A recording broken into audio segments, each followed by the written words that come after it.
كيبدا الفيلم ديالنا مع دري سميتو سونغ كيقلب على فين يسكن بارخص ثمن حيت مسكين ما عندوش الفلوس. هو بقى كيقلب حتى لقى له سمسار واحد الكارسونيه في السطح ديال عماره عاليه. الدار كانت مكرفسه بزاف لدرجه السمسار ما قدرش يوقف فيها. هو قال له ياك بغيتي شي حاجه رخيصه وهذا الشيء اللي لقيت لك دابا. هاد الدار اصلا ما كاينش اللي كيقدر يسكن فيها، حتى السنسور ما كاينش، خصو يطلع على رجليه في داك الدروج كاملين. المهم الدري سونغ دار فيها شافها وتصدم من الحمام اللي صغير بزاف. تما قال للسمسار واش هاد الحمام ديال الاقزام كيفاش بغيتيني ندخل ليه؟ هو قال له غير جرب دخل جنبه صافي، هادشي اللي عطا الله. مور ما كرهها سونغ عيط على صحابو باش طلعوا معاه الناموسيه اللي شراها قديمه حتى هي باش يوفر الفلوس. صحابو تكرفسوا باش طلعوها معاه حيت كيلعلو بزاف. واحد صاحبو كان باغي يدخل الحمام. هنا سونغ قال له سير جرب زهرك لا قدرتي تدخل من الباب. وجابوا له صحابو حتى الالات الموسيقيه ديالو حيت هو فنان مغني يلاه بادي المشوار الفني ديالو ومشارك حاليا في برنامج ديال المواهب.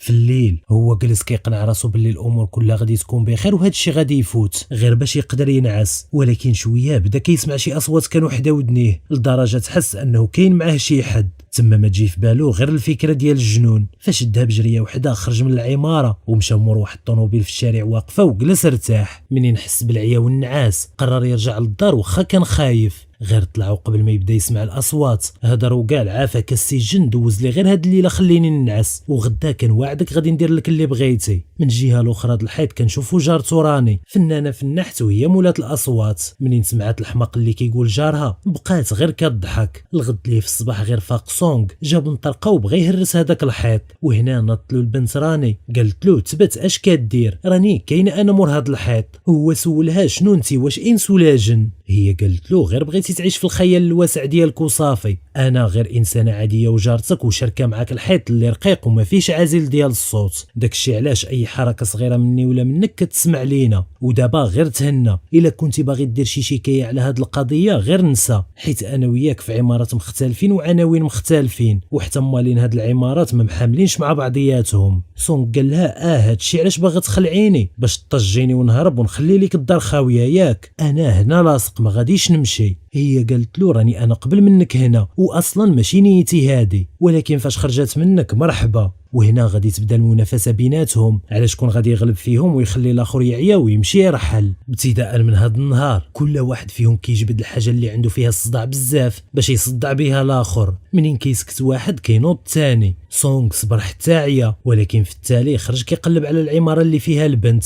وكان باغي يوصل ليها باش ما كان، ولكن عيا ما يدور ويدور والو ما قدرش يعرف اش من اتجاه هي فيه حيت ديور تما عاليين وكيدوخوا. في الاخير رجع طلع وهو مقرر ياخذ حقه بيده. بكثرة ما بدا كيتخيلها مرا شريره حقد عليها ومشى جاب ساعه كبيره كدير الصوت وخلاها حدا الحيط كتكتك عليها ليل ونهار. تما تقدر راني الصبر وقالت له صافي راك ربحتي وربحتيني غير خلينا نحلوا هذا المشكل بالعقل. فاش هضروا اتفقوا باش ياخذ كل واحد منهم 4 السوايع يدير فيهم اللي بغى والاخر يجلس بلا صداع هذيك المده كلها حتى تجي النوبه ديالو. وهكا تهناو من الصداع شويه. في الليل فاش جات النوبه ديال سونغ جاو عنده صحابو ومعولين يسهروا وينشطوا عنده. المهم دخلهم وكان معول باش تكمل 4 السوايع ويكمل السهره معاهم. في وسط السهره زادوا فيه وشربوا حتى ما بقاوش عاقلين. صداعهم ما خلاش البنت راني ترتاح. تما الدري سونغ بدا كيخلع فيهم باللي عنده جنيه مور الحيط وإلا زادوا صدعوها غادي تحولهم لشي عجب باش هكا يسكتوا من الصداع. وهما بالدوخه قالوا لها صيفطي لينا البنات يسهروا معنا وخلي سونغ يربح في المسابقه ديالو. موراها حتى حد ما بقى عاقل ونعسو. الغد ليه منين فاق سونغ لقى راسو دايخ. البنت راني قالت له صحابك كاملين غير وصلت 6 ديال الصباح مشاو بين كل واحد فيهم عنده خدمه والتزام ماشي بحالك ما عندك لا شغل لا خدمه. من بعد سونغ غادي يمشي عند صاحبه المقرب وتعصب عليه حيت زعما هو عارف القصه كلها. اذا علاش خلى الدراري باتوا مصدعين البنت الليل كله وتبرى فيه باللي اخر مره يجيبهم له يسهروا له ويديروا له هذا الشيء. سونغ منين رجع للدار طلب من البنت راني السماحه وطلبها تصبر عليه هاد اليومين حيت خاصو يتدرب مزيان على حساب المسابقه اللي مشارك فيها ومن بعد ممكن تاخذ الوقت اللي بغات على راحتها. هي وافقات وقالت له صافي نصبر عليك هاد اليومين. موراها خرج على برا.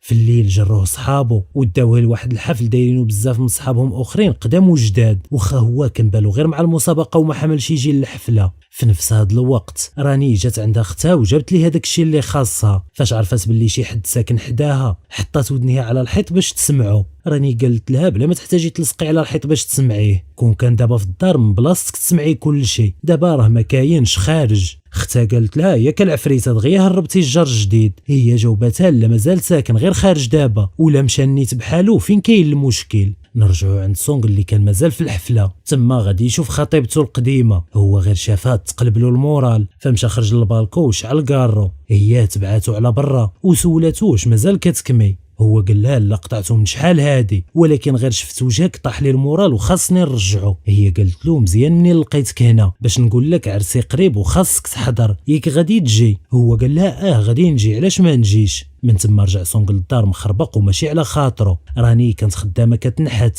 غير سمعاتو دخل، طلبات منه يعطيها 2 دقائق تكمل دغيا وتسكت. هو جلس وقال لها غير خودي راحتك، انا راه دازو على قلبي وما طلبوش السماحه. تما جبد كتابو وبدا كيكتب اغنيه جديده غادي تكون حزينه بحال الحاله ديالو. فاش سمعاتو قالت له هذه باينه شي حاله ديال الخيانه. سونغ بوحدو بلا ما يحس بدا كيعاود ليه على الخيانه ديال البنت اللي كيبغي، حيت اختارت واحد اخر لاباس عليه وغادي يتزوجوا، وعاود لها حتى على حياته اللي دابا كيشوف راسو فاشل فيها. دابا عنده 30 عام وما داير حتى تقدم، حتى من الكوستيم ما عندوش، وما عنده لا خدمه لا دار لا استقرار. راني قالت له يمكن هذه النظره اللي واخدها انت، اما حياتك يقدر يكون فيها كل شيء زوين، غير انت ما كيبانش ليك، وحيت ما كيبانش ليك ما كتقدروش. هادشي اللي قالت حفزو ورجع له الثقه في راسو شويه، فخلاتو يدوز هذيك الليله كلها كيتدرب على حساب غدا. الغد اللي فاش داز قدام اللجنه كان الاداء ديالو واعر بزاف، ونجح باش يدوز للمرحله الثانيه. هو رجع للدار فرحان ودق على البنت راني في الحيط باش يقول لها باللي داز وباللي هي السبب حيت شجعاته، وعلى هاد الشيء عرض عليها يتعشاو مع بعضياتهم وطلب اللي بغات.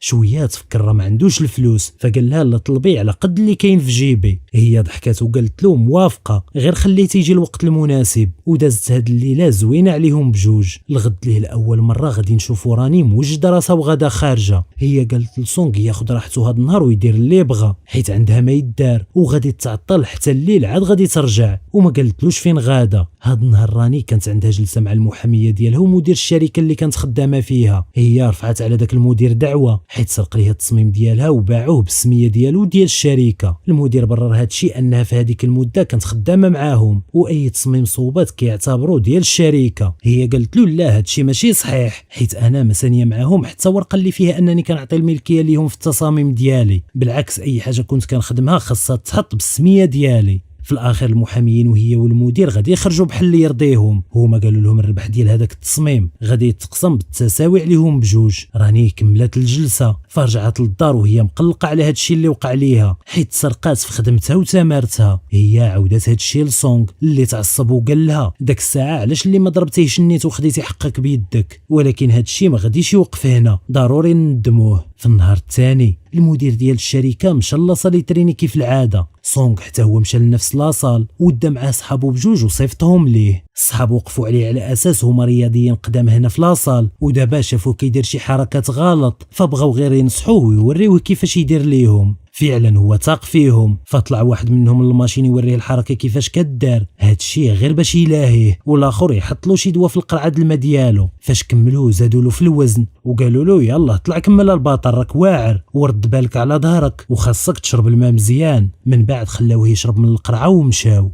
من تما ما بقاش غادي يشوفهم حيت تخبعوا وخلاو الدواء خدم له مزيان حتى ما قدرش يتحكم في راسو، ولبى نداء الطبيعه وسط لاصال قدام الناس. هادشي كله تصور وداك الساعه تنشر في الانترنت باش يتشوه. في الليل خت راني جات كتجري عندها ووراتها الفيديو ديال المدير اللي تنشر وكل شيء كيضحك عليه. راني غير شافت الفيديو تفكرات سونغ فاش قال لها خاصنا ننتقموا منه. هي تسنات حتى جا باش تسولو، فاش جاو سولاتو قال لها ما كنتش بغيتك تعرفيني انا اللي درتها، ولكن المهم هكا حسيت باللي رديت لك شويه من الاعتبار حيت هو حقر عليك. وهنا سولها وقال لها لاحظت تليفونك ما كيصونيش وانتي ما كتخرجيش ديما غير في الدار بوحدك، واش ما كتحسيش بالملل؟ هي قالت له الملل والوحدانيه ما بقيتش كنحس بهم من نهار جيتي انت حيت عمرتي عليا وقتي. فقال لها هادشي كله غير مور الحيط، شنو غادي يوقع الا تلاقينا؟ بين هادشي غادي يكون حسن، وعرض عليها يديروها بصح، ولكن هي كاع ما بغات وقالت له خلينا غير هكا حتى تكمل المسابقه ديالك وداك الساعه عاد نشوفو. سونغ جاوبها وعندك غير نكمل المسابقه ونتشهر، داك الساعه غادي نتكبر عليك، من الاحسن يلا نتلاقاو دابا قبل ما نضيع من بين يديك. من هاد الليله هما بجوج بداو كيبغيو بعضياتهم من مور الحيط،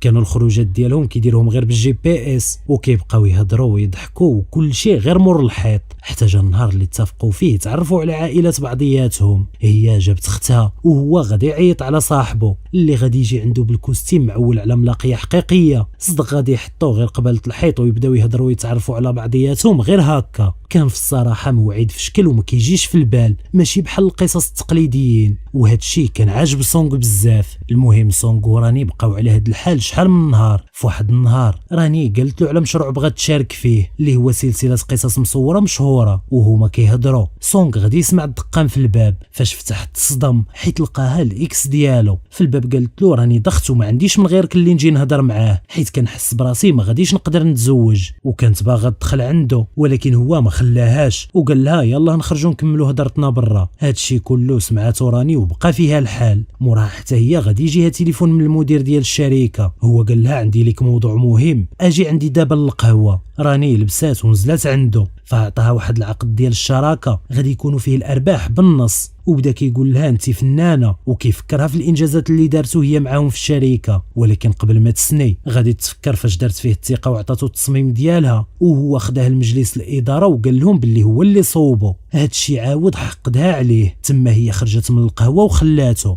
راني رجعت للدار وهي مهرسه نفسيا، بقات كتشرب غير في الكينات والمهدئات، ودازوا عليها هاد اليومين قاصحين وما قدرتش تهضر مع سونغ وحتى هو ما قدرش. هي بقات حتى طاحت مريضه، تما جات عندها اختها تقابلها. فاش نعسات جا سونغ دخل للدار وسمعاتو اختها، هنا هضرات معاه وقالت له اختي راه عيانه بزاف هاد الايام، وباش تكون عارف هي ما عمرها خلات شي حد يدخل لحياتها مور الازمه ديالها، وما دخلاتك انت وهضرات معاك حتى حركتي فيها شي حاجه اللي ما قدرناش حنا نديروها، ووصاتو عليها باش يرد ليها البال. على هادشي هو الغد ليه مشى كيتسنى في هذاك المدير حتى خرج وتلاقى له ضربو وقال له انت خدمتك هي تسرق للناس الاحلام ديالها، وبقى كيضرب فيه حتى زرق له العين وموراها مشى. المدير عيط على راني وقال لها انت كيفاش تجرأتي تصيفطي لي واحد يضربني ويهينني هكا، وحتى هذاك العقد ديال الصلح والشراكه غير نسايه، حتى تكوني باغا تجي وتطلبي مني السماحه عاد نفكر انا هذيك الساعات. راني عرفت مولف على وتسناتو حتى جا بالليل. هي قالت له علاش مشيتي دخلتي لي في حياتي على هواك، واش انا مازال صغيره باش تدافع عليا؟ هو حاول يشرح ليها باللي المحامي قال له راه هذاك العقد اللي باغي يديروا معاها غير فخ باش يبقى ياخذ ليها تصاميمها ويربح معاها فيهم، ولكن هي ما بغاتش تسمع له وقالت له هذه اخر مره تدخل في حياتي، وحتى القضيه ديال نتشاوفوا غير نساها، هاد الشيء غادي نساليوه هنا، ومن اليوم ما عندك حتى شي دخل في حياتي. الغد ليه هي عيطات على المدير ديالها باش يتلاقاو وتسني على العقد. هاد الشيء كله كان كيسمع له سونغ ولكن ما قدر يدير والو، خصوصا انها شرطت عليه باش يرجعوا لنظام التقسيم القديم باش كل واحد يعيش حياته لراسو، ولكن هو شاف راسو ما غاديش يقدر على هاد الشيء، فهز ساكو وخرج من الدار. سونغ ما عندوش فين غادي يمشي، قصد غير صاحبو الخضار جلس عنده في المحل، النهار كله كيدوز وشاد بلاصتو ما كيتحركش، حتى عصب صاحبو اللي ناض قال له نوض غسل غير حالتك راه ريحتك غادي تجري لي على الكليان. سونغ جاوبوه فين هما هاد الكليان، السلعه كلها كضربها غير انت في كرشك تاكلها. صاحبو قال له دابا انت جالس بلا خدمه، نوض وصل الطلبيات للكليان، وتما عطاه يدير التوصيل للديور اللي قراب ليه. موراها بشي ايام قلال سونغ وصل عنده الوقت ديال المسابقه، وكان ماشي هو هذاك. في نفس النهار راني كان عندها موعد مع المدير في الشركه باش تسني، وهي مشات واخده معها واحد التصميم في كارطون.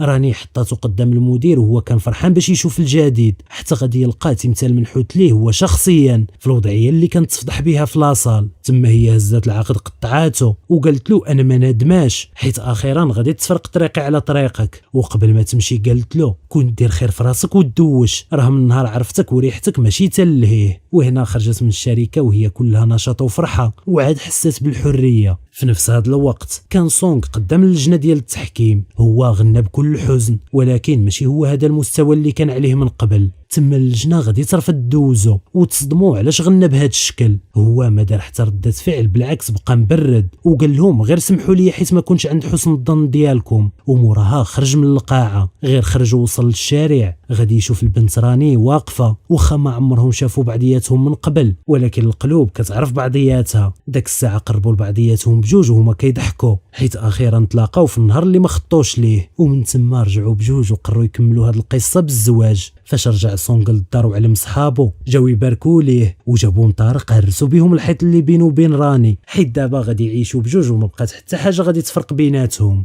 وهنا تسالى الفيلم ديالنا. نتمنى الملخص يكون عجبكم، وما تنساوش تفرجوا في الملخصات الفايته وديروا اشتراك باش تفرجوا في الملخصات الجايه. تهلاو ونتلاقاو في الفيديو الجاي.